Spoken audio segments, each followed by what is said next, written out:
তো ফ্রেন্ড দেখো, আজকে হচ্ছে পৌষ সংক্রান্তি। তো দেখো এই যে নারকোল গুড় দিয়ে মাখ খাচ্ছি। দেখো কড়াইয়ের মধ্যে গুড় দিয়ে, মানে যেরকম নাড়ু করে তেমনি করছি। তো আর এখানে দেখো চালের গুঁড়ি, সুজির গুঁড়ি, সুজি, চালের গুঁড়ি, ময়দা সব নিয়ে নিয়েছি, মালপোয়া বানাবো। ঠিক আছে। আর ওখানে নারকোলটা দেখতেই পেলে, নারকোল কুড়াচ্ছি। তো মানে নারকোল করছি গুড় দিয়ে। তো দুধ পুলি করব। দুধ পুলি করার জন্য এই যে দেখো জল গরম করছি। আর জল গরম হয়ে গেছে, দেখো গুঁড়োগুলো দিয়ে দিয়েছি। এবার না আর কি হয়েছে বলো তো, আমি না আন্দাজ পাই না কতটা জলের মধ্যে কতটা গুঁড়ি দেবো। মানে আন্দাজে আন্দাজেই করছি সব কিছু। হ্যাঁ, তো জল দেখো শুকিয়ে গেছে, জল নেই, অনেক গুঁড়ি হয়ে গেছে, অনেক বেশি গুঁড়ি হয়ে গেছে, আরও জল লাগবে ওর মধ্যে। তো মানে কি বলতো, এত টাকা দাম দিয়ে নিয়ে এসছে জিনিসটা, এবার যদি আমি ঠিকঠাক না করতে পারি কেমন লাগে না। আর এখানে দেখো ঠিকঠাক করে এই যে বসে পড়েছি করতে। তো আমি আমার বরকে বলছি যে একটু করো হাতে হাতে, তাহলে তাড়াতাড়ি হয়ে যাবে জিনিসটা। তো বলছে যে ঝগড়া করছে আমার সাথে, বলছে তুই যখন করতে পারবি না তাহলে কেন করতে গেলি। মানে পিঠে করো কি একার দ্বারায় হয় নাকি, তোমরাই বলো বন্ধুরা। না মা আছে, না শাশুড়ি মা আছে, কে করে খাওয়াবে বলো। ইচ্ছা তো করে পিঠে খেতে, তাহলে একটু যদি হেল্প যদি না করে তাহলে কি করে হবে বলো। তো এই দেখো আমি তাও করছি, খেতে গেলে তো অনেক খাটনি করতেই হয়। আর এইখানে দেখো আমার বর হেল্প করেছিল, লাস্টে করেই দিয়েছিল আমাকে। তো এই দেখো এখানে পুলি পিঠে হয়ে গেছে। গরুর দুধ দিয়ে করেছি, মাদার ডেয়ারি দুধ দিয়ে করিনি। গরুর দুধ দিয়ে করলে টেস্টটা ভালো হয় জানো তো বন্ধুরা। আর আমাদের এখানে গরুর দুধ খাটাল থেকে আনলে ভালো মানে খাঁটি পাওয়া যাবে, জল অতটা দেয় না।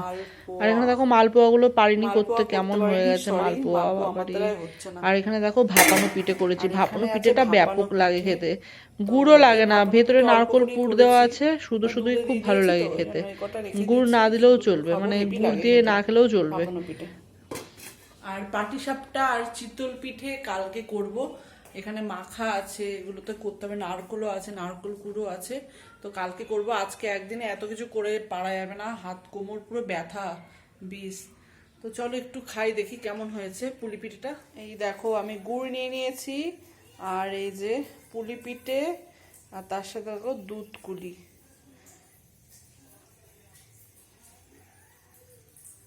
দেখতে কত ভালো লাগছে না। তো এইটা খেলেই বন্ধুরা একদম মন একদম শান্তি হয়ে যাবে। অনেক কষ্ট করে বানানো, সত্যি বলছি, আর অনেক টাকা খরচা করে কষ্ট করে তারপর এইটুকুনি বানিয়েছি। তো এখনো বাকি আছে পাটিসাপটা, যেটা আমি বললাম কালকে করব, চেষ্টা করব হয় কি না, ইউটিউব দেখে করব, কারণ আমি এগুলো কারোর কাছ থেকেই শিখিনি, নিজের থেকেই একদম শেখা জিনিস। তো চলো খেয়ে নিই।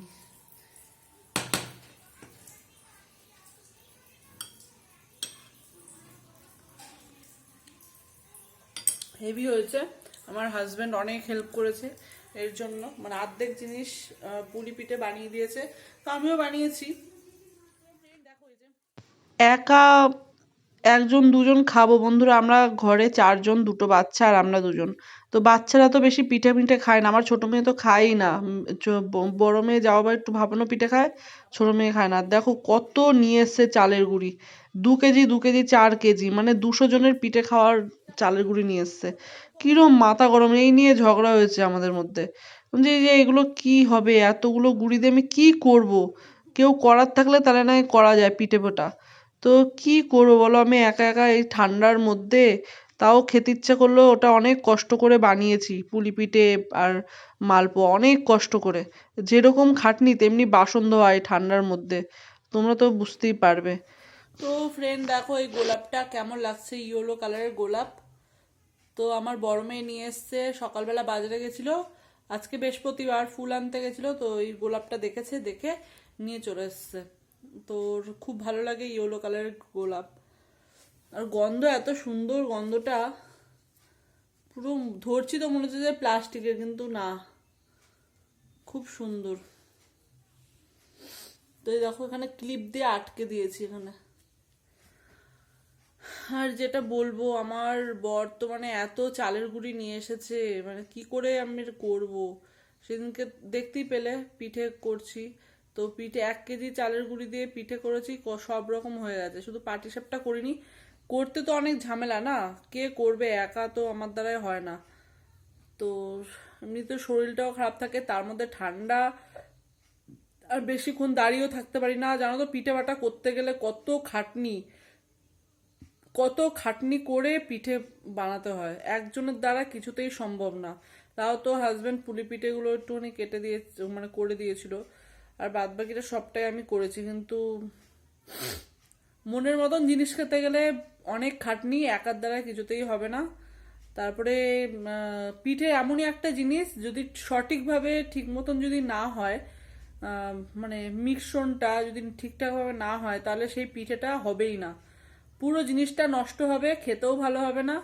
তো যার জন্য আমি রিক্স নিইনি, তাই জন্য আমি করছি না। খাওয়ার ডকে থাক, আমার মাথায় থাক, জিনিস নষ্ট হবে, খাটনিও আছে, আমি বেশিক্ষণ দাঁড়াতে পারি না, কারণ আমার পিঠের শীত দ্বারায় খুবই ব্যথা করে, তার জন্য। তো পুলি পিঠে খেয়েছি অনেক মিষ্টি, মানে পুলি পিঠের মিষ্টি খাওয়া গেছে। তো এই কদিন ধরে চাও খাচ্ছি না সকালবেলা, কি কেননা পিঠে রয়েছে। পিঠে থাকলে আর চা খেতে ইচ্ছা করে না। চা একটা নেশা জিনিস জানি, কিন্তু পিঠে থাকলে ঘরে চা না করলেও মানে না খেলেও হয়। কারণ সবারই হ্যাঁ, সকালবেলা পিঠে খেলে চাটা আর লাগে না। আর তার মধ্যে কি সকালবেলা টাইমও থাকে না, সকালবেলা এত তাড়াহুড়ো থাকে, চা খাওয়া তো টাইমই নেই। সকালে টিফিন করা, মেয়েদের স্কুলে পাঠানো, অনেক মানে মানে তাড়াহুড়ো থাকে। তো চা খাওয়া মোটামুটি উঠেই গেছে। তো সন্ধেবেলা ছোট মেয়ে যখন পড়ে টরে আসছে বলছিল যে মা একটু চা করে দাও, তো ওর চায়ের নেশা খুব ছোট মেয়েটার। তো বললাম না, চা করবো না, পিঠে মিঠে আছে, পিঠে খেলে খাও। ও কিচ্ছু খায় না, পিঠে মিঠে কিচ্ছু খায় না, শুধু দেখে। একটুখানি যদিও খেতে চায় তো একটুখানি চামচে করে খাবে, ব্যাস, আর খাবে না। মিষ্টিটাই ও পছন্দ করে না। ওকে দাও কুরকুরে চিপস দাও, ও সব খাবে। এই হচ্ছে ব্যাপার। আর কি বলবো। আর আজকে ওই দুধ পুলিটা শেষ হলো, আমি বেশিটা খেয়েছি, ওরা তো খায় না, খেতেও চায় না। হ্যাঁ, ভাপানো পিঠেটা আমার মেয়ে আবার খায়, ভাপানো পিঠেটা খুব ভালো লাগে। তো ও ওটা খাচ্ছে। তো কি দেখো কি হয়েছে ব্যাপারটা, যখন পিঠেগুলো করছিলাম পুলি পিঠে, কিছুটা ভাপিয়েছি আর কিছুটা দুধে দিয়েছি, ঠিক আছে।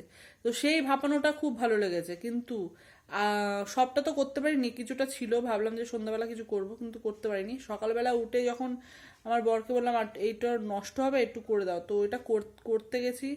তো ওটা কেমন একটু হালকা হালকা না নষ্ট নষ্ট টাইপের হয়ে গেছে, কিন্তু তাও আমি ভাপিয়েছি। তো সেইটা খেতে না খুব বাজে লাগছে। আমার বড় মেয়ের আবার ভালো লাগছে, সেই বড় মেয়ে খাচ্ছে, ওটা আমি খাইনি। আমার ওই প্রথমেরটাই ভালো লেগেছিল, শুধুই নারকলের গুড় দিয়ে ওটাই খাওয়া যায়, গুড় না হলেও চলে। এই হচ্ছে ব্যাপার। আর কি, তো পিঠে খেয়ে খেয়ে পেটের তলপেটটা বাবা কেমন শক্ত হয়ে রয়েছে, ভারী হয়ে রয়েছে, ভার হয়ে রয়েছে গ্যাসে। পিঠে খেলে তো জানো খুবই গ্যাস হয়, নারকল দেওয়া থাকে। আমার মেয়ে এসেছিল, কি বলছিল চুপি চুপি জানি ভাই, শুনতে পাইনি। খুব সুন্দর সেন্ট আসছে ফুলটা দিয়ে। দাঁড়াও, আমার ছোট মেয়ে দেখেছে, ছোট মেয়ে দেখে বলছে বাহ খুব সুন্দর, তো মা কে নিয়ে এলো, আমরা দিদি নিয়ে এসছে, খুব সুন্দর গোলাপের সেন্ট পাওয়া যায়। তিশা, ফুলটা রেখে দে, নষ্ট হয়ে না, জলে ভিজিয়ে রেখে দে। তো ফুল নিয়ে আমরা জলে ভিজিয়ে রেখে দিই, অনেকদিন থাকে, 3-4 দিন থাকে ফুল। আর এই ফুলটা 20 টাকা না 25 টাকা দাম নিয়েছে, বেশ অনেক টাকা দাম ফুলটা। তো চলো ফ্রেন্ড, ভিডিওটা যদি ভালো লাগে থাকে অবশ্যই সাবস্ক্রাইব করে দিও, আর পাশে থেকো, ঠিক আছে। তো তোমরা কেউ দেখতে চাও না বলে ওই জন্য আমি ভিডিও অতটা ইন্টারেস্ট পাই না, ওর জন্য কি আর বলবো, ভাগ্যই খারাপ। চলো টাটা, গুড নাইট।